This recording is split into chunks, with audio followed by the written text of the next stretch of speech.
अना सागर झील से जुड़ा ऐतिहासिक वाकया। अजमेर 12वीं सदी का एक अहम शहर। यही शहर उस दौर में पानी के लिए पूरी तरह अना सागर झील पर निर्भर था। अना सागर सिर्फ एक झील नहीं थी, बल्कि अजमेर और आसपास के इलाकों की जिंदगी की बुनियाद थी। उस समय अजमेर के आसपास एक प्रभावशाली तांत्रिक और योगी हुआ करता था, जोगी जयपाल। स्थानीय लोगों में उसका इतना दबदबा था कि प्रशासन से लेकर आम जनता तक उसकी बात को नजरअंदाज नहीं किया जाता था। इसी दौर में ख्वाजा मोइनुद्दीन हसन चिश्ती रहमतुल्लाह अलैह अजमेर पहुंचे। वो किसी सत्ता के सहारे नहीं आए थे, न उनके पास कोई फौज थी, न कोई सियासी ताकत। वो एक फकीर की तरह शहर के बाहर ठहरे और चुपचाप लोगों से मिलते रहे।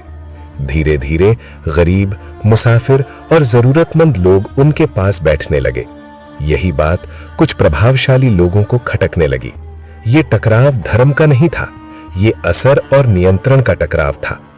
लोक इतिहास और सूफी परंपराओं के अनुसार जोगी जयपाल ने अपने प्रभाव और रसूख का इस्तेमाल करते हुए अना सागर झील से आम लोगों को पानी लेने से रोक लगवा दी। झील सूखी नहीं थी, लेकिन पानी तक पहुंच आम जनता के लिए मुश्किल कर दी गई। कुछ ही दिनों में अजमेर में हालात बदलने लगे। सबसे ज्यादा असर गरीबों और मुसाफिरों पर पड़ा।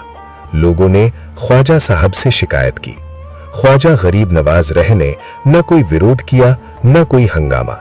उन्होंने सिर्फ इतना कहा, सब्र रखो, जुल्म ज्यादा देर तक नहीं चलता।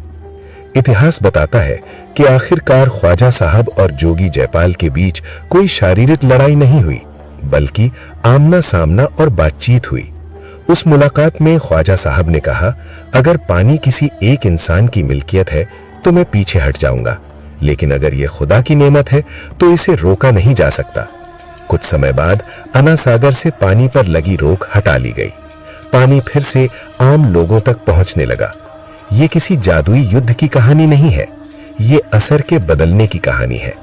जोगी जयपाल का दबदबा धीरे धीरे कम होता गया और ख्वाजा गरीब नवाज रहे लोगों के दिलों में अपनी जगह बनाते चले गए, बिना जोर, बिना डर, बिना ताकत दिखाए।